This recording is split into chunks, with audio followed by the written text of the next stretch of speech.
সম্মানজনক সালাম জানাই। এখানে তিনটি প্রশ্ন। এক, মিলাদ, ফাতিহা ইত্যাদি জালসা মেহফিলে আপনারা দরুদ পড়েন কেন? 2 নাম্বার কোয়েশ্চেন, আগে দরুদ তারপরে সালাম কেন? 3 নাম্বার কোয়েশ্চেন হলো দরুদটা বসে আর সালামটা দাঁড়িয়ে কেন? তিনটা প্রশ্ন উত্তর। প্রথম হলো দরুদ নিয়ে। মুসলমান আল্লাহ তাআলা কোরআনুল মাজিদ ফুরকানুল হামিদের মধ্যে ইরশাদ করেন, আকিমুস সালাত, বান্দা তুমি নামাজকে প্রতিষ্ঠিত করো, বান্দা তুমি নামাজকে আদায় করো, বান্দা তুমি 5 টাইমস নামাজ আদায় করো। আচ্ছা বলেন তো, আল্লাহ যখন বান্দাকে নামাজ আদায় করতে বলেছেন, আমরা নামাজ আদায় করব না করব না? আল্লাহ নির্দেশ দিয়েছেন, বান্দার দায়িত্ব, বান্দার কর্তব্য হলো সেই নির্দেশকে নিজের জীবনে বাস্তবায়ন করা, সেই নামাজকে নিজের জীবনে বাস্তবায়ন করা। এবার যদি কোনো ব্যক্তি বলে, না আমি নামাজকে মানি না, না আমি নামাজকে রেসপেক্ট করি না, আমার নামাজের দরকার নাই, নামাজ পড়ে কে বড়লোক হয়েছে? বলুন তো, এ নামাজের তৌহিন করলো কি করলো না? নামাজের অবমাননা করলো কি করলো না? নামাজকে অসম্মান করলো কি করলো না? আর কেউ যদি নামাজের অবমাননা করে, নামাজের অস্বীকার করে, নামাজকে তাচ্ছিল্য করে, ক্রিটিসাইজ করে, ব্যঙ্গ করে, সেই ব্যক্তি মুসলমান থাকতে পারবে? মুসলমান থাকতে পারবে না। টুপি আছে, দাড়ি আছে, পাঞ্জাবি আছে, কিন্তু নামাজের অস্বীকার করলে সেই ব্যক্তি মুসলমান থাকে না। তদ্রূপ আল্লাহ তাআলা বলছেন, আতুজ যাকাত, বান্দা তুমি যাকাত প্রদান করো, বান্দা তুমি যাকাত আদায় করো। যাকাতের মানেটা কি? যাকাতের মানে হলো টু পিউরিফাই ইওর প্রপার্টি, নিজ সম্পদকে পাক করা, নিজ সম্পদকে পবিত্র করা। যাকাত সাধারণত 2 রকম হয়ে থাকে, মনোযোগ সহকারে শুনবেন বাপ। যাকাত সাধারণত 2 রকম হয়ে থাকে। একটা হলো বাৎসরিক যাকাত, একটা হলো ফসলের যাকাত। বাৎসরিক যাকাতটা একটু পরে বলছি, ফসলের যাকাত একটু আগেই আপনারা ধান লাগিয়ে, ধান কামিয়েছেন, ধান কাটলেন, ধান বাড়িতে নিয়ে আসলেন, আবার ওই ধানের ওই খেতে এখন গম লাগিয়েছেন, কেউ হয়তো সরিষা লাগিয়েছেন, কেউ হয়তো আলু লাগিয়েছেন, বেগুন লাগিয়েছেন, টমেটো লাগিয়েছেন। এই যে ধান নিয়ে আসলেন, ধানের একটা যাকাত আছে কি নাই? হানা বলুন না বাপ, ধানের যাকাত আছে কি নাই? ধানের যাকাতকে আরবিকে বলা হয় উসুর। কি বলা হয়? ধানের যাকাতকে আরবিকে কি বলা হয়? উসুর বলা হয়, উসুর। মুসলমান আপনাকে বলতে চাই, এই যে উসুর আপনারা ধানে দিচ্ছেন, এটা হলো যাকাত। আচ্ছা একটা প্রশ্ন করে নিই, আচ্ছা বলেন তো, আপনার এই বছর যে ধানটা এসেছে আপনার বাড়িতে, এই ধানে মনে করেন 1 কুইন্টাল কার বাড়িতে ধান, 1 কুইন্টাল ধানে কত কেজি উসুর দিতে হবে?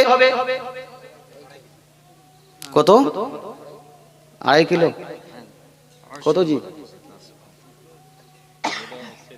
আরে জীবনী শুনে শুনে শুনে, জালসা শুনে শুনে শুনে শুনে, হ্যাঁ একটু বলুন বলুন বলুন। শাশুড়ির সঙ্গে বিহা করা যাবে কি যাবে না? একটু হানা বলুন না বাবা। হাসছে সবাই। শাশুড়ি জি বিহা করা যাবে? যাবে না। শাশুড়ির সঙ্গে বিবাহ করা যাবে না, বিবাহ হবে না, এটা জানা যতটা জরুরি আপনার জন্য, নিজ বোনের সঙ্গে বিবাহ চলবে না, এটা জানা যতটা জরুরি আপনার জন্য, যতটা জেনেছেন তদ্রূপ 1 কুইন্টাল ধানে কত কেজি উসুর লাগবে এটা জানতে হবে না? হবে না? This is first, this is compulsory for each and every person to know this. একজন মুসলমানের জন্য ধানে কত কেজি উসুর লাগে এটা জানা হলো ফরজে আইন, ফরজে আইন। আর বিবাহ করাটা, বিবাহ করা কি সুন্নত না মুস্তাহাব না ফরজ, কোনটা? এই জোরে বলুন না বাপ। হ্যাঁ, বিবাহ করাটা সুন্নত, বিবাহ করাটা সুন্নত। আর ধানে কয় কেজি উসুর দিতে হবে এটা জানা ফরজ। মুসলমান আপনাকে বলতে চাই, বিবাহ করাটা সুন্নত, আর বিবাহের দিনে বরযাত্রী যাওয়া যাবে কি যাবে না এটা হলো ফরজ। মুসলমান বিবাহ করাটা সুন্নত, বিবাহের দিনে নিজের গায়ে হলুদ লাগাতে পারবেন কি পারবেন না এটা জানা আপনার উপর হলো ফরজ। বিবাহ করাটা সুন্নত, বিবাহের পরে কিভাবে তালাক দিতে হয় সেটা জানা, এটা হলো ফরজ মুসলমান। আচ্ছা বলুন তো, সুন্নত বেশি গুরুত্বপূর্ণ না ফরজ? হ্যাঁ একটু হানা বলুন। ফরজ। কিন্তু ভাই আপনাকে বলতে চাই, আপনাদের এখানকার 90% মানুষ ফরজ আদায় না করে সুন্নতে দৌড়াদৌড়ি করে কি করে না? একটু হানা বলুন না। দৌড়াদৌড়ি করেন। আপনারা বিবাহ করেছেন কিন্তু তালাকের নিয়ম জানেন না। আপনি বিবাহ করেছেন কিন্তু বরযাত্রী যাওয়া জায়েজ না না জায়েজ এই মাসলা জানেন না। আপনি বিবাহ করেছেন হলুদ লাগানো যাবে কি যাবে না এই মাসলা জানেন না। আপনি বিবাহ করেছেন যেই বিয়ে বাড়িতে কুদে চাপা হবে, হলুদ মাখামাখি হবে, হোলি খেলা হবে, অথবা আপনার কি বলছে ডিজে গান বাজনা চলবে, এই রকম বিয়েতে অংশগ্রহণ করা চলবে কি চলবে না এই মশলা আপনি জানেন না। তাহলে আপনি তো বিয়ে করার যোগ্য পাত্রই না। কথা বুঝতে পারছেন না? রাগ করিয়েন না বাপ, আমার কথা এইরকমই। যোগ্য পাত্র কাকে বলা হয় শরীয়তের মধ্যে? যোগ্য পাত্রী কাকে বলা হয়? রাসূলুল্লাহ সাল্লাল্লাহু আলাইহি ওয়াসাল্লাম বলছেন তুনকাহুল মারাতু লিআরবাইন, চারটি জিনিস দেখে মেয়েদেরকে বিবাহ করতে হয়। কয়টা? চারটা জিনিস দেখে মেয়েদেরকে বিবাহ করা হয়। কি কি? তার নসব অর্থাৎ তার খানদান দেখে মানুষ, তার সম্পদ দেখে, তার সৌন্দর্য দেখে, আর তার দিন আপনার ধার্মিকতা দেখে। আল্লাহ তাআলা রাসূল বলছেন ফাসফার বিযাতিদ দ্বীন, কিন্তু এই চারটা জিনিস যদিও দেখা হয়, মানুষের মহিলার ধার্মিক দিকটা দেখা এটা হলো জরুরি, এটা আপনাকে প্রাধান্য দেওয়া উচিত। মানুষ ধার্মিক জিনিসটাকে প্রাধান্য কম দেয়, বাকি তিনটা জিনিসকে প্রাধান্য বেশি দেয়। ইসলাম বলছে যোগ্য পাত্রী হলো সে যেই পাত্রীটা ধার্মিক, যেই পাত্রী হলো নামাজি, যেই পাত্রী পর্দা করে, যেই পাত্রী নিজেকে মেনটেন করে রেখেছে ইসলামিক মতে, যেই পাত্রী বড়দের শ্রদ্ধা করতে জানে, যেই পাত্রী কোরআন তেলাওয়াত করতে জানে, যেই পাত্রী নামাজ পড়তে জানে, এ হলো যোগ্য পাত্রী। অর্থাৎ ধার্মিক যে পাত্রী হবে এটাকেই বিয়ে করে নাও। বাকিগুলোকে বিয়ে করতে বলেননি রাসূল? হ্যাঁ বলেননি? সম্মানিত মুসলিম সমাজ, রাসূলুল্লাহ সাল্লাল্লাহু আলাইহি ওয়াসাল্লামকে জিজ্ঞেস করা হয়েছিল, ইয়া রাসূলুল্লাহ আপনি তো পাত্রীর ব্যাপারটা বলে দিলেন যে পাত্রী কি কি লাগবে, পাত্রীর প্রসঙ্গ হয়ে গেল, যোগ্য পাত্রটাকে, যোগ্য পাত্রকে রাসূলুল্লাহ সাল্লাল্লাহু আলাইহি ওয়াসাল্লাম ইরশাদ করেন যোগ্য পাত্রের জন্য দুইটা জিনিস লাগবে। কয়টা জিনিস? জোরে বলেন না বাপ। যোগ্য পাত্রীর জন্য একটা জিনিস, দীনুহা, তার ধর্মটা লাগবে, তার ধার্মিকতাটা লাগবে, তার খোদাভীরুতা লাগবে, তার ইসলামের উপর আমলটা লাগবে।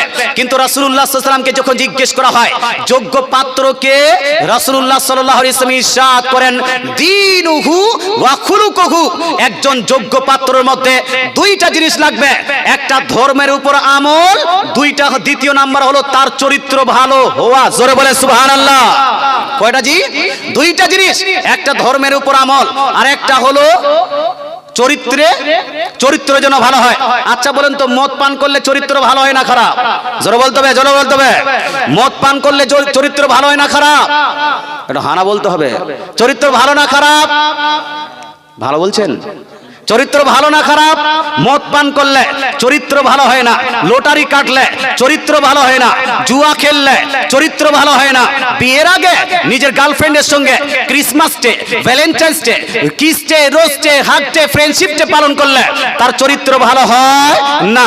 রাত্রিবেলা গার্লফ্রেন্ডের সঙ্গে আপনার চ্যাটিং করবে, ডেটিং করবে, আপনার কি বলছে ফেসবুক চ্যাটিং করবে, এই ছেলে চরিত্র ভালো না খারাপ? ভালো না খারাপ?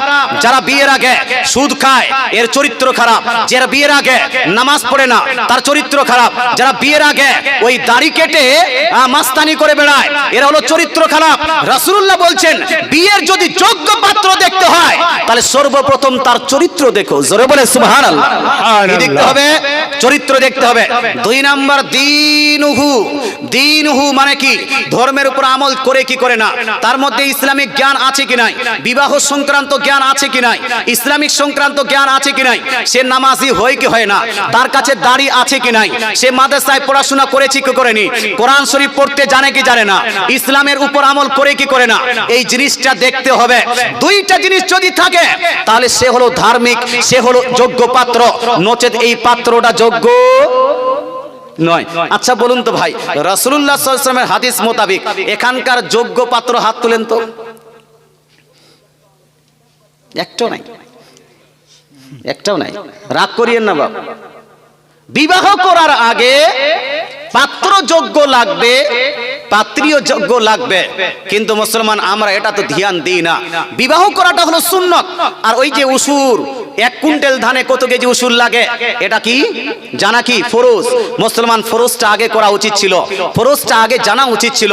আপনি বিবাহ করার পরে গার্জিয়ান হবেন, যখনই আপনি গার্জিয়ান হবেন আপনার গার্জিয়ানশিপে আপনার স্ত্রী থাকবে, আপনার গার্জিয়ানশিপে আপনার মেয়ে থাকবে, আপনার গার্জিয়ানশিপে আপনার ছেলে জন্ম নেবে, আপনার গার্জিয়ানশিপে আপনার বাবাও থাকবে, আপনার গার্জিয়ানশিপে আপনার মাও থাকবে।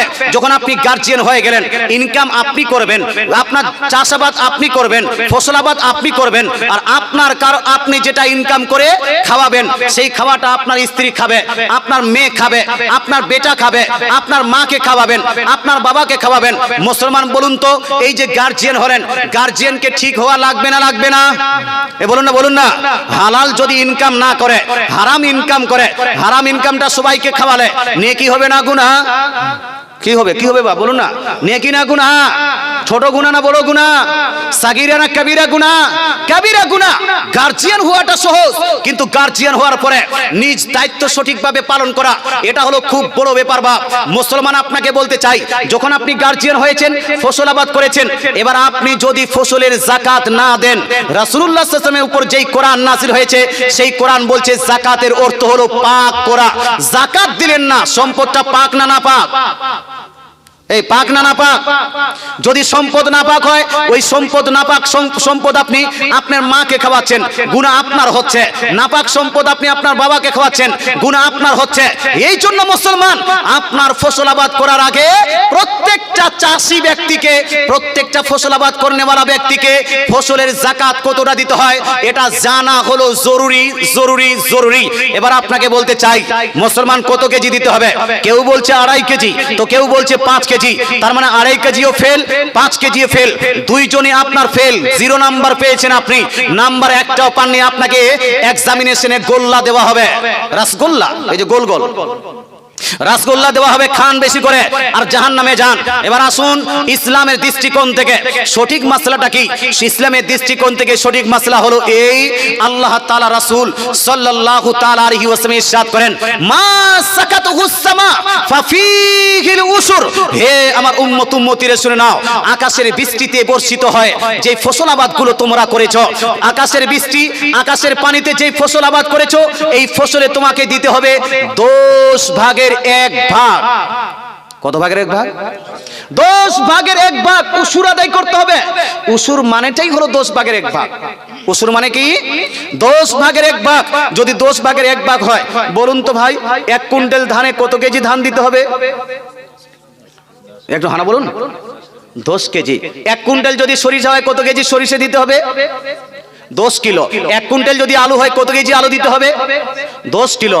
1 কুইন্টাল যদি গম হয় কত কেজি দিতে হবে?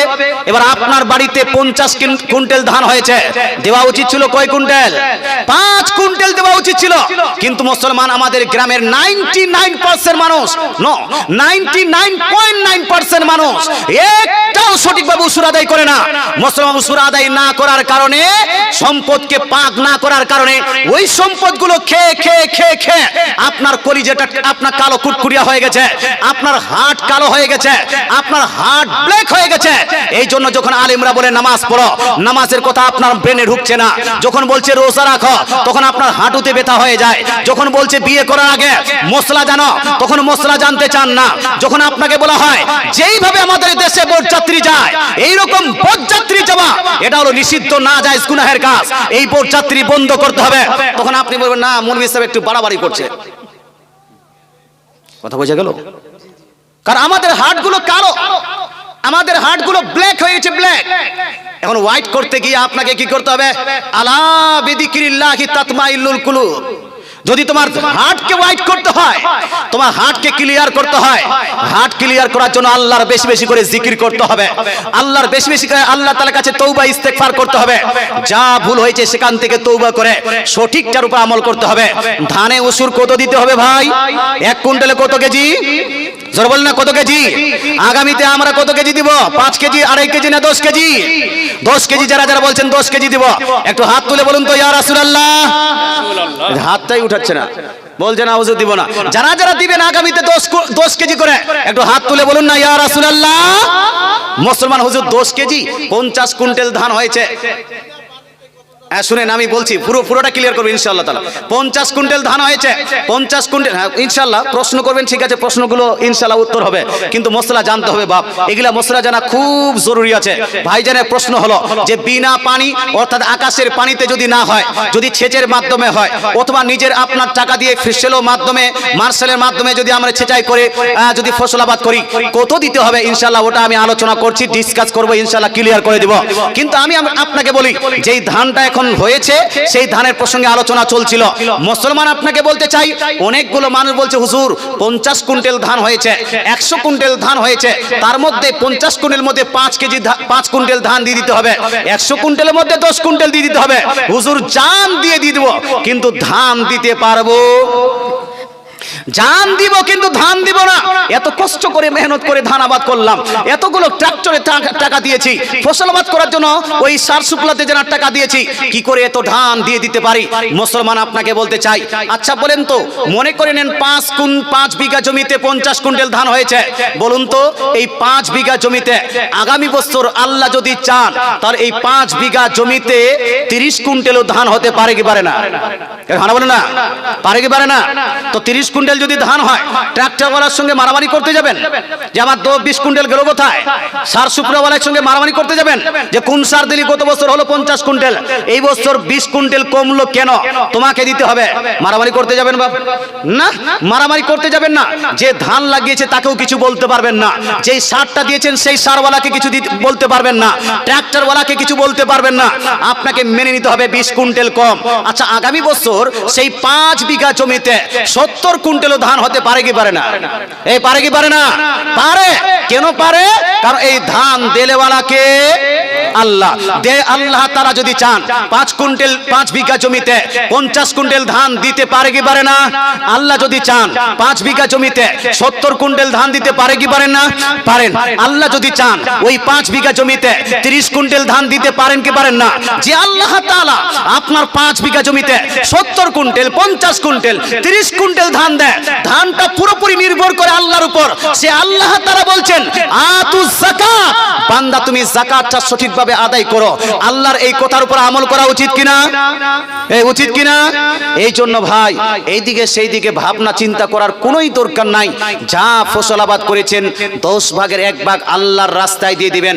তবে ওই যে চাচা যান বা ভাইজান আমাকে প্রশ্ন করলেন, হুজুর যদি আকাশের বৃষ্টিতে না হয়, যদি ফসল আবাদ যদি এই অন্যান্য জায়গাতে হয়, তা আমি হাদিসটা পড়েছিলাম যেহেতু আকাশের বৃষ্টিতে ফসল আবাদ হলে ওই জন্য ওই হাদিসের ক্লারিফিকেশন করছিলাম। আরেকটা হাদিস আছে যেখানে হযরত আলী রাদিয়াল্লাহু তাআলা আনহু বলছেন, যদি তুমি সেচের মাধ্যমে, নিজের সেচের মাধ্যমে, মার্শেলের মাধ্যমে, আপনার জাতার মাধ্যমে ইত্যাদির মাধ্যমে যদি পানি দিয়ে ফসল আবাদ করো, তাহলে এখানে তোমাকে নিসফুল উসুর 20 ভাগের 1 ভাগ দিতে হবে। কত ভাগ? 20 ভাগের 1 ভাগ। যদি 20 ভাগের 1 ভাগ দিতে হয়, বলুন তো 1 কুইন্টালে কত কেজি হবে ভাই? 1 কুইন্টালে কত কেজি? 1 কুইন্টালে 5 কেজি হচ্ছে, তবু 2.5 কেজি হচ্ছে না। 1 কুইন্টালে 5 কেজি। সাধারণত যখন আলু আমরা লাগাই, আপনার কি বলছে, সরিষা লাগাই, গম লাগাই, লসুন পেঁয়াজ লাগাই, তখন আমরা সেটা নিজের সেচের মাধ্যমে করি। এই জন্য যখন সরিষার আপনি উসুর দিবেন তখন 5 কেজি দিবেন, যখন আপনি আলুর উসুর দিবেন 5 কেজি দিবেন, যখন আপনি ওই পেঁয়াজের যখন উসুর দিবেন 5 কেজি দিবেন। এটা আপনাকে বার করতেই হবে। আর আমাদের দেশে ধান আবাদ করে 1 কুইন্টাল ধানে 2.5 কেজি ধান দিচ্ছে, আবার কোনটা দিচ্ছে আমাদের দেশে পাতাহান বলছে, এদিকে কি বলে জানি না, হ্যাঁ পাতান। মুসলমান ভালো ভালো ধানগুলো রেখে নিল, ওটা বিক্রি করে দিল, আর ওই যে ধানের ওটাকে করার পরে যে পাতানগুলো আছে ওটা করে ওখান থেকে যে ধানটা বার হচ্ছে, আদা ধান আদা পাতান, ওই ধানটা দিচ্ছে উসুরে ফকির মিসকিনকে। হে বাবা, আপনাকে বলতে চাই, আপনিও ভাত খাবেন, ফকিরটাও ভাত খাবে। আপনারও পেট আছে, ফকিরেরও পেট আছে, আপনারও সন্তান আছে, ফকিরেরও সন্তান আছে। আপনি নিজের জন্য ভালো ধানটা রেখে ফকির মিসকিনকে যে ওই খারাপ ধানটা দিয়েছেন, এটার জন্য আরো বেশি আপনার উপর আযাব হবে, মরার পরে এটার জন্য বেশি শাস্তি পাবেন। তাই ভাই, আপনি যেই ধানটা বার করেছেন নিজের খাওয়ার জন্য, সেই রকম ধান আপনি ফকির মিসকিনকে দিবেন, এটাই হলো জরুরি। সুবহানাল্লাহ। কথা বলছেন যে কি বলছেন? আচ্ছা, ফকির নিচ্ছে না, গরিব মানুষ নাই আপনার গ্রামে? অনেকগুলো মানুষ। আচ্ছা, ফকির নাই, গরিব নাই, মিসকিন নাই। বলছেন মুসলমানদের গ্রামে অনেকগুলো মানুষ এমন আছে যারা দরিদ্র সীমার নিচে বসবাস করে। এই ব্যক্তিদেরকে আপনি বাড়িতে দিয়ে আসবেন, যারা গরিব মিসকিন চায় না, ফকির নয়, কিন্তু তার প্রয়োজন আছে, তাদের আপনার অসুবিধা আছে, আপনি তাকে দিতে পারেন। একজন অসুস্থ হয়ে এমন বেহাল হয়ে গেছে যে তার ইনকাম করার কেউ নেই, অসুস্থ যারা আপনার ওষুধ খাবে এইরকম কোনো আপনার সোর্স নেই, এই ব্যক্তিকে, এই অসুস্থ ব্যক্তিকে দিলে উসুর আদায় হবে না? হবে না? হবে না? হবে না? এরকম ব্যক্তি কি পৃথিবীতে নাই? আপনার এলাকায় নাই? অসুস্থ ব্যক্তি আছে, গরিব মিসকিনও আছে, চায় না, কিন্তু আপনাকে প্রয়োজনে দিয়ে আসতে হবে তার বাড়িতে। এটা আপনার রেসপন্সিবিলিটি, আপনার দায়িত্ব। আর যদি এইরকম না থাকে, এলাকায় মাদ্রাসা আছে কি নাই? এজন্য আছে কি নাই? মাদ্রাসা আছে, মাদ্রাসায় দিয়ে আসবেন। 2-4 কুইন্টাল করে মাদ্রাসায় নিজে আপনার ঘাড়ে করে অথবা সাইকেল করে অথবা টোটো করে আপনি নিয়ে গিয়ে দিয়ে আসবেন। নেকি, ডবল নেকি পাবেন, বেশি বেশি নেকি পাবেন। আল্লাহ তাআলা আপনাকে বলছে যাকাত আদায় করতে হবে। আপনার বাড়িতে গোটা বছর কেউ যদি চাইতে না আসে, তবু আপনি ওই ধানটা খেতে পারবেন না, ওটা আপনাকে দিয়ে আসতে হবে। কথা বুঝতে পারছেন না ভাই? হ্যাঁ, দিয়ে আসতে হবে, প্রয়োজন আপনাকে খুঁজতে হবে। ফকির মিসকিন পাওয়া যাবে কোথায়? ওখানে যাবে। এখান থেকে যদি মালদা যেতে হয়, মালদা যেতে হবে, গুনাহ থেকে বাঁচতে হবে মুসলমান। যাই হোক ভাই, আল্লাহ তাআলা রাসূল সাল্লাল্লাহু আলাইহি ওয়াসাল্লাম ফরজ আদায় করার জন্য শুধু গ্রামে নয় বাপ, তবে গ্রামে আপনি, আমার রিসার্চ বলছে আমাদের গ্রামগুলো এখনো এতটা সবল হয়নি যে গ্রামে একটাও গরিব মিসকিন নাই। চায় না অন্য কোথা, কিন্তু আছে কিছু গরিব মিসকিন। আপনাকে খুঁজে তার বাড়িতে দিয়ে আসবেন, সে খুশি হবে, গ্রামের লোকজন আস্তে আস্তে করে ভালো থাকবে। যাই হোক ভাই, আমি যেটা আলোচনা করছিলাম সেই আলোচনা থেকে একটু এদিকে এসে এই ফসল আবাদ যেটা হচ্ছে সেটা আমি আলোচনা করে দিলাম। আলু, বাইগন, টমাটার যা আবাদ করবেন সবটারে ওষুধ লাগবে। আমরা শুধু জানি শুধু ধানের ওষুধ দিই, বাকিগুলোর ওষুধ দেই না। আল্লাহ তাআলা আমাদের উপর আমল করার তৌফিক দান করুন, বলেন আমিন। হ্যাঁ, বলতে হবে? দেন ইনশাআল্লাহ বলে দেব। আচ্ছা বলেন। জি জি, আচ্ছা। নূরজাহান 500 টাকা, জোহরা বিবি জামাইয়ের নামে 500 টাকা, উজির 500 টাকা, আনোয়ার 500 টাকা,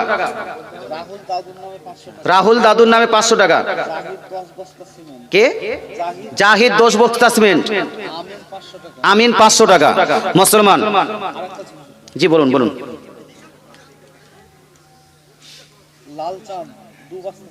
লালচাঁদ 2 বস্তা সিমেন্ট, হালিম 1200 টাকা,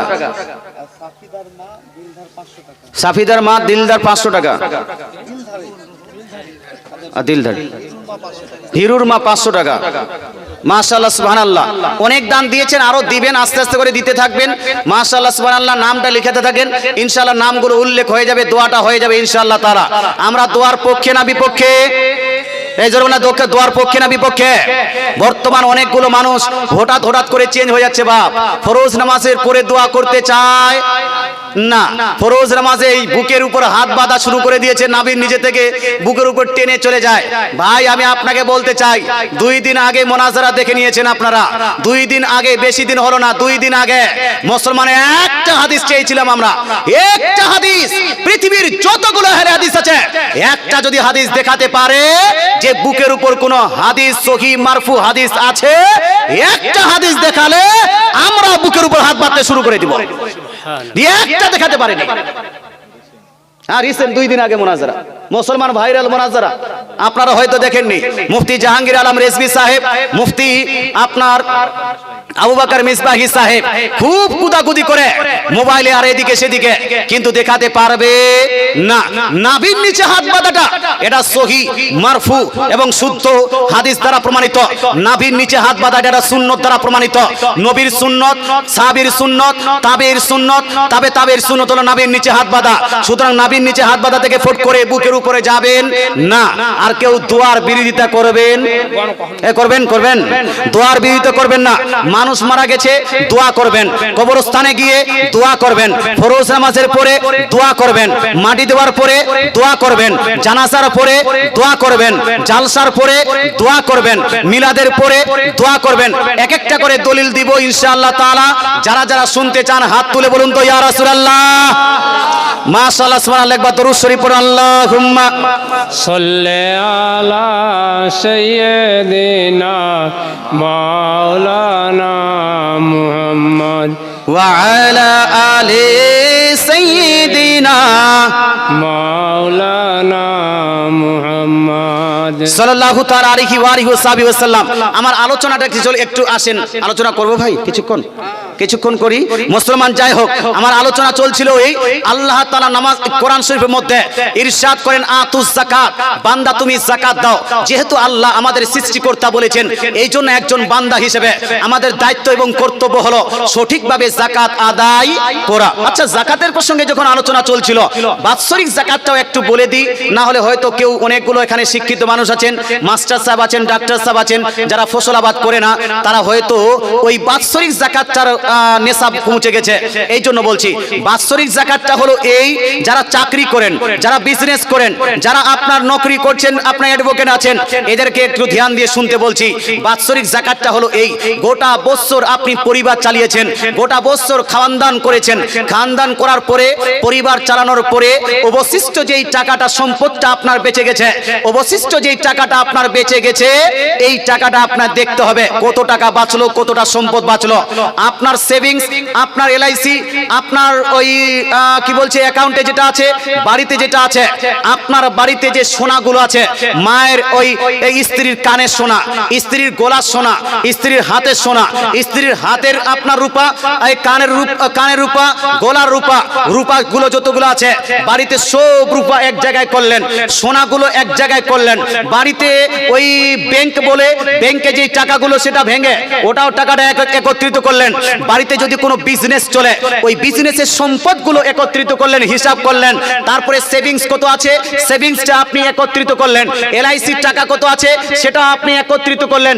একত্রিত করার পরে দেখছেন কত টাকা আছে, তো আপনার ইসলাম শরীয়ত বলছে 52.5 তোলা চাঁদি। কত? 52.5 তোলা চাঁদি। 1 তোলা পরিমাণ 11.66 গ্রাম। কত গ্রাম বললাম? 11.66 গ্রাম। 11.66 গ্রাম মানে হলো 12 গ্রামে যদি ভরি হয় তাহলে 1 ভরির থেকে একটু কম, 10 গ্রামে যদি ভরি হয় তাহলে 1 ভরির থেকে একটু বেশি। একটু হানা বলে দেবো। হ্যাঁ, 11.66 গ্রাম আপনি ক্যালকুলেশন করে নেবেন। 11.66 গ্রামকে 52.5 দিয়ে, 52 × 5 দিয়ে আপনি গুণ দেন। গুণ দেওয়ার পরে যতটা রূপা হয়, ওই রূপাটাকে ভরি হিসাবে আপনি নিয়ে আসেন। ভরি হিসাবে নিয়ে এসে এখন ভরি ধরে না যাওয়া কত টাকা চলছে, 800, 900 বা 1000 ধরে নিলাম। 800, 900, 1000, 800 যদি বা 900 বা টাকা যদি ধরে নেওয়া যাক, তাহলে ধরে নেওয়া যাক 50,000 টাকা আনুমানিক হচ্ছে। সাপোজ পারফেক্টটা আপনি বেশি করতে পারবেন। 50,000 টাকা হলো। এই 50,000 টাকা আপনার বাড়ির সোনা, আপনার বাড়ির রূপা, আপনার বাড়ির ওই বিজনেসের টাকা, সেভিংসের টাকা, এলআইসির টাকা সব মিলিয়ে যদি 50,000-এর অধিক হয়, তার মানে আপনি নেশাবের মালিক হয়ে গেছেন। আপনাকে ধনী ব্যক্তি বলা হবে, আপনাকে বড় লোক বলা হবে, আপনাকে ধনী ব্যক্তি বলা হবে, জ্ঞানী বলা হবে। এবার আপনার এই টাকার উপর যদি 1 বছর অতিবাহিত হয়ে যাওয়ার পরে এই টাকাটা যদি বৃদ্ধি পায়, অথবা এই টাকাটা যদি 50-এর অধিক থাকে, তাহলে এই টাকাতে আপনাকে যাকাত দিতে হবে প্রত্যেক বছর। কি করতে হবে বাপ? প্রত্যেক বছর যাকাত দিতে হবে, বাৎসরিক যাকাত। আর বাৎসরিক যাকাতটা কত? 40/1 কত ভাগ? 40/1 ভাগ। তার মানে হলো 100 টাকায় 2.5 টাকা, 1 লাখ টাকায় 2,500 টাকা। অনেকগুলো মানুষ আছে যার লাখ লাখ টাকা সেভিংস আছে, যার লাখ লাখ টাকা এলআইসি আছে, যার লাখ লাখ টাকা সম্পদের বিজনেসের মাল আছে। কাপড়ার যারা দোকান করেছেন, কাপড়ার দোকানে যতগুলো কাপড় আছে প্রত্যেক বছরই হিসাব করতে হবে। যারা সারের দোকান করেন, যতগুলো সার আছে প্রত্যেক বছর আপনাকে হিসাব করতে হবে। যার টাইলসের মার্বেলের দোকান আছে, যতগুলো টাইলস মার্বেল আছে প্রত্যেক বছর হিসাব করে তার যাকাত দিতে হবে। আপনার বাড়িতে যতগুলো সোনা গয়না আছে, আপনি চেয়ে ফকিরের মতো, মিসকিনের মতো চেয়ে চেয়ে চেয়ে চেয়ে শ্বশুর আব্বার কাছে টাকা তো নিয়েছেন, টাকার বদলায় সোনা তো নিয়েছেন, কিন্তু সোনার যাকাতটা আদায় করেন না। মুসলমান যখন বিয়ে করতে গিয়েছিলেন, 5 লাখ টাকা লাগবে, না হলে বিয়ে করব না। একটা সঙ্গে আপাচি লাগবে, না হলে বিয়ে করব না। মুসলমান 5 লাখ টাকা তো 2 লাখ টাকা হাতে দিবেন, আর 3 লাখ টাকা সোনা দিয়েন। 3 লাখ টাকা সোনা নেওয়ার পরে সোনার একবারও যাকাত আদায় করেনি। আছে না নাই? একদিনও যাকাত আদায় করেনি। মুসলমান আপনাকে বলতে চাই, এই সোনার যাকাত আদায় না করার কারণে এক তো আপনি যৌতুক নিয়ে হারাম করেছেন। কুকুরের মাংস খাওয়াটা যতটা হারাম, শুয়োরের মাংস খাওয়াটা যতটা হারাম, তার থেকে বেশি হারাম হলো একজন বাবার কাছে তার কন্যাকে বিয়ে করার জন্য তার কাছে যৌতুক চাওয়া। মুসলমান আপনাকে বলতে চাই, কিন্তু বর্তমান শিক্ষিত সমাজ, অশিক্ষিতকে বাদ দেন, চলো অশিক্ষিত মানুষ জানে না, বুঝে না, ই করে না, কিন্তু শিক্ষিত মানুষরা যৌতুক চায় কি চায় না ভাই? হানা বলো না, এ চায় কি চায় না? মুসলমান মাধ্যমিক পাস তো বলছে 2 লাখ টাকা, উচ্চ মাধ্যমিক পাস তো 4 লাখ টাকা, বিএ পাস তো 6 লাখ টাকা, এমএ পাস তো 8 লাখ টাকা, আর ঘুষ দিয়ে চাকরি নেওয়ালা বলছে 15 লাখ টাকা, আর যদি হাই স্কুলে হয় 20 লাখ টাকা, আর কেউ যদি বড় একটা চাকরি পায় 50 লাখ টাকা পর্যন্ত নিচ্ছে। আমার এলাকায় 50 লাখ টাকা পর্যন্ত যারা যৌতুক নিয়েছে এইরকম আছে। এখানকার মানুষ ভালো, শিক্ষিত, জ্ঞানী, এখানে খুব ভালো, আপনাকে গালি দিচ্ছি না, সুতরাং রাগ করে জালসাকে বরবাদ করিয়েন না। বলতে চাই মুসলমান, এই যারা শিক্ষিত এদেরকে বেশি, এই শিক্ষিতরা নিউজ পেপার পড়ছে, শিক্ষিতরা পেপার পড়ছে, পেপারে দেখবেন আয়ে দিন আপনার কন্টিনিউয়াসলি লেখা যাচ্ছে আজকে যৌতুকের কারণে এক মা নিজের শরীরে আগুন লাগিয়ে মারা গেল, আজকে যৌতুকের কারণে আপনার শাশুড়ির কাছে ওই আপনার শ্বশুর বাড়ির আপনার চাপে পড়ে বিষ খেয়ে মারা গেছে, কেউ হয়তো ফাঁসি দিয়ে মারা গেছে। অনেক নিউজ শুনছে কি শুনছে না ভাই? পড়ছে কি পড়ছে না? ওরা পড়ছে, দেখছে, তারপরও যৌতুকের আপনার এই প্রথা বন্ধ হচ্ছে না।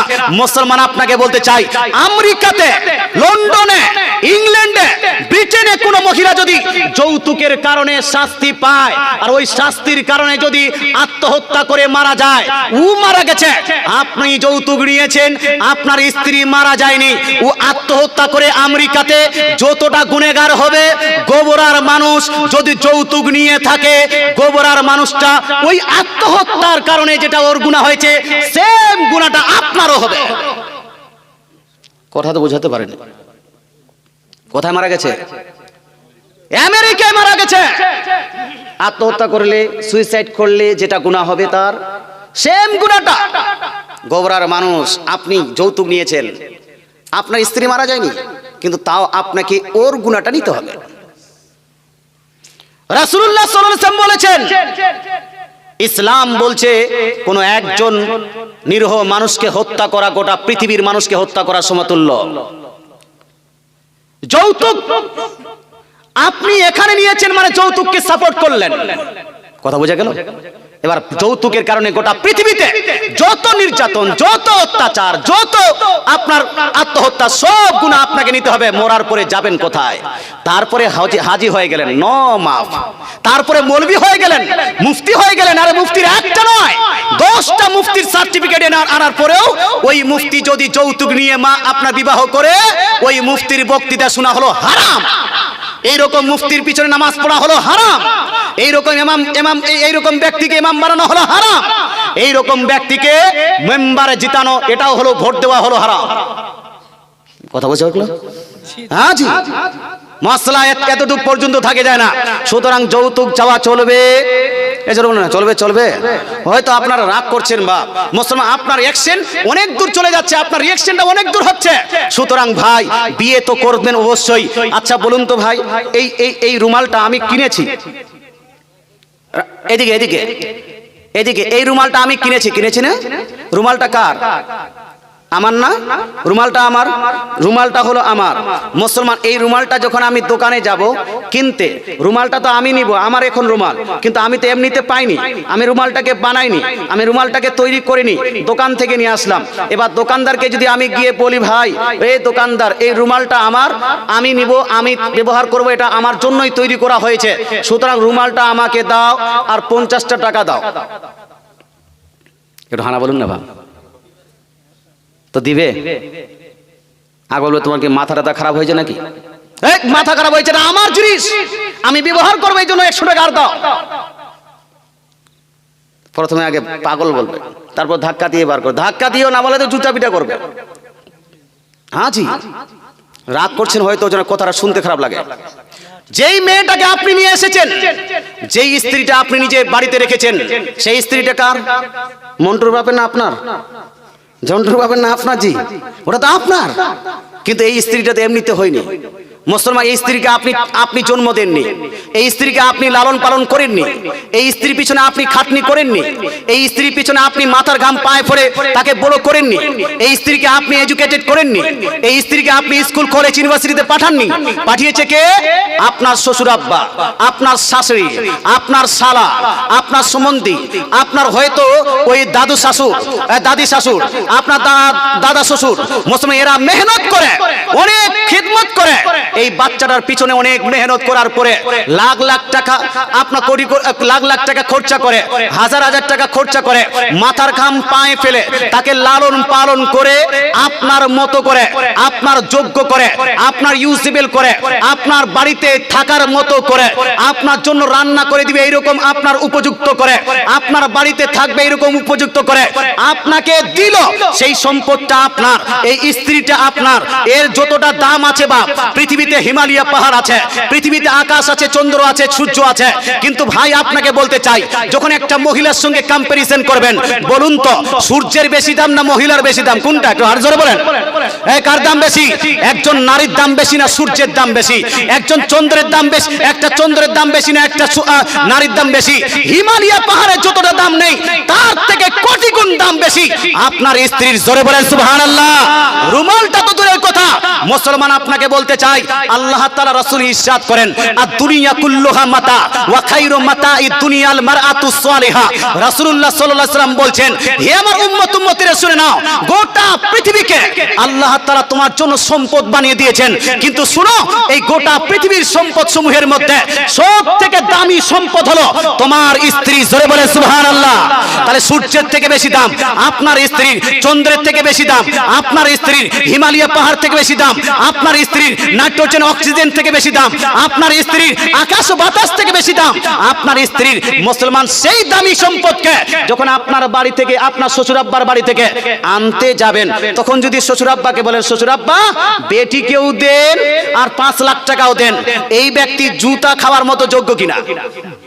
এবার হারা বলো, যোগ্য তো, রাগ করিয়েন না বাপ, যোগ্য তো হয়ে গেছে, মারছে না, ব্যাপারটা আলাদা। কারণ সবাই এক না একদিক থেকে আমরা ফেসে আছি। মুসলমান, আপনাকে বলতে চাই, এটা নির্লজ্জর মতো কাজ, এটা হলো বেহায়ার মতো কাজ, এই কাজ করা যাবে না বাপ। তাই মুসলমান আপনাকে বলতে চাই, যারা গুনাহ করে ফেলেছেন তওবা করে নেবেন। যারা যুবক আছেন, বিয়ে করার আগে আজকেই প্রতিজ্ঞা করেন, বিয়ে তো করব, নিজ সুইট হার্টকে নিয়ে আসবো, নিজ ডার্লিংকে নিয়ে আসবো, নিজ জানের জানকে নিয়ে আসবো, কলিজার টুকরাকে নিয়ে আসবো। স্ত্রীটা তো আপনার কলিজার টুকরা, স্ত্রী তো আপনার সুইট হার্ট, স্ত্রীটা আপনার হলো ডার্লিং, ওই আপনার সুইট হার্টকে আপনার বাড়িতে নিয়ে আসবেন। খবরদার, হোশিয়ার, যেভাবে রুমালটা যদি নিয়ে আসি, রুমালটা নিয়ে আসার সময় আমি দোকানদারকে বলবো, ভাই আমার রুমালটা দেন আর এই টাকাটা নিয়ে নিন, থ্যাংক ইউ সো মাচ রুমালটা দেওয়ার জন্য। তাহলে আপনাকে ভদ্র বলবে কি বলবে না? বলবে কি বলবে না? তদ্রূপ যখন আপনার সম্পদকে, আপনার স্ত্রীকে আপনার শ্বশুর আব্বার বাড়ি থেকে নিয়ে আসবেন, তখন শ্বশুর আব্বার কাছ থেকে স্ত্রীকে নিয়ে আসবেন, উচিত মতো মোহরানা আদায় করবেন, আর শ্বশুর আব্বা এবং শাশুড়িকে থ্যাংক ইউ সো মাচ বলে আসবেন। তাহলে আপনি হবেন ভদ্র, আপনি হবেন নম্র, আপনি হলেন জ্ঞানী, আপনি হলেন শিক্ষিত, আপনি হলেন বিদ্বান। নচেত আপনার বিদ্যার উপর ইসলামের কোনো অধিকার নাই। এই বিদ্যা আপনার কাজে আসবে, আসবে না। তাই বলতে চাই, যুবক ভাই যারা এখন আছেন, বিয়ে করেননি, মরার আগে এই আপনার প্রতিজ্ঞা করে নেন যে মরার আগে যদি বিয়ে করার সুযোগ পাই, কোনদিন মুখ থেকে যৌতুক চাইবো, এই চাইবো না। যারা যারা এই কথার উপর প্রতিজ্ঞা করছেন, একটু হাত তুলে বলুন তো, ইয়া রাসূলুল্লাহ। বলছে হুজুর সব তো হয়ে গেছে বিয়ে।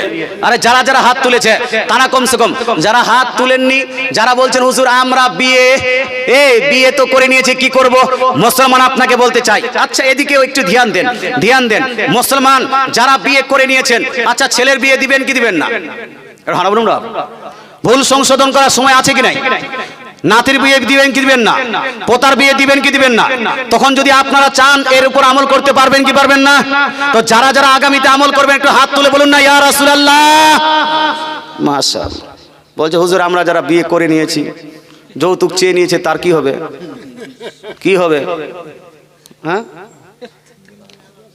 ওই গুনাহটা যে হয়েছে, এরপরে হজ করলে কি মাফ? আমি বলবো না, মাফ হবে না। হুজুর দান করলে কি মাফ হবে? নো, মাফ হবে না। হুজুর মসজিদ বানিয়ে দিব একটা, মাফ হবে? নো, মাফ হবে না। মসজিদ বানিয়ে দিবেন, মসজিদ বানানোর জন্য নেকি পাবেন, কিন্তু ওটার মাফ হবে না। ওটা মাফ করার একটা পদ্ধতি আছে বাপ। বলবো কি বলবো না? বলবো কি বলবো না? যারা বলছেন বলুন, একটু হাত তুলে বলুন তো ইয়া রাসূলুল্লাহ। যারা যারা হাত তুলেছেন 500 টাকা করে মসজিদের নামে দিন আগে, 500 টাকা করে। কি করে মাফ পাওয়া যাবে? হবে না ভাই, বেশি না, 500 টাকা। আর একজন শিক্ষিত মানুষ, একজন জ্ঞানীর কাছ থেকে চাই 5000 টাকা। যদি পারেন একটু তাড়াতাড়ি করে দিয়ে যান, তাড়াতাড়ি তাড়াতাড়ি, বেশিক্ষণ কালেকশন করবো না বাপ। মুসলমান কি নাম? জি, নবীর আলী হাজি। নবীর আলী হাজি সাহেব দিয়েছেন 500 টাকা। নারাই তাকবীর। আল্লাহু আকবার। এর জোশই নেই যে ভাই। নারাই তাকবীর। আল্লাহু আকবার। একটু আর জোশ নিতে আসতে হবে। নারাই তাকবীর, আল্লাহু আকবার। নারাই রিসালাত। ইয়া রাসূল। 500 টাকার দাতা একজন হয়ে গেল বাপ, একজন হয়েছে, আর হবে না। কোন যুবক ভাই একটু তাড়াতাড়ি করে চলে আসেন না। 500 করে, 500 করে মুসলমান মসজিদে দান করবেন। পৃথিবীর মধ্যে সবথেকে উৎকৃষ্ট জায়গা, সবথেকে ভালো জায়গা, সবথেকে নেকির জায়গা কোনটা? জোরে বলুন কোনটা? মুসলমান। হবে না? 500 টাকা করে। এই যে আরেকটা দাদু দিচ্ছেন, আর একজন কমিটির লোক, সভাপতি, সেক্রেটারি, কেশিয়ার যারা আছেন, ইমাম সাহেব আপনি 500 টাকা দিন তো। সবাই আপনার দিকে খেল দেখছেন। 2000 টাকা দিয়েছেন। এই মাশাআল্লাহ, তাহলে 500 টাকা দিন। হ্যাঁ দিন, হ্যাঁ দেখে নাও। কি নাম ইমাম সাহেবের? হাজি জেকের আলী সাহেব। উনি বলছে হুজুর 2000 টাকা আগে দিয়েছি, 500 টাকা দিলাম। দুইজন হয়ে গেল। ইমাম সাহেব দিয়েছেন, এখন তো সবাইকে দেওয়া উচিত। ইমাম যেই দিকে মুক্তাদি, ইমাম আগে, মুক্তাদি পিছে। মুসলমান অনুসরণ করা লাগবে। এই যে 500 টাকা দিয়ে দিলেন হাজি জেকেরিয়া আলী জেকেরিয়া সাহেব। কি নাম? ইনসান শেখ। কি নাম রেখেছে? ইনসান, হিউম্যান বিং। মুসলমান ইনসান শেখ দিয়েছেন 500 টাকা। তিনজন হয়ে গেল। কি নাম? ফাজলু হাজি সাহেব দিয়েছেন 500 টাকা। 4 জন হয়ে গেল। হাবু 1 2 3 4 5 হাবু বাবু দিয়েছেন আপনার 500 টাকা, হয়ে গেল 5 জন। কি নাম? আব্দুল শুকুর 1 2 700 টাকা, হয়ে গেল 6 জন। মাশাআল্লাহ। কি নাম? তাড়াতাড়ি আসেন, আসেন। নাসরাউল হক।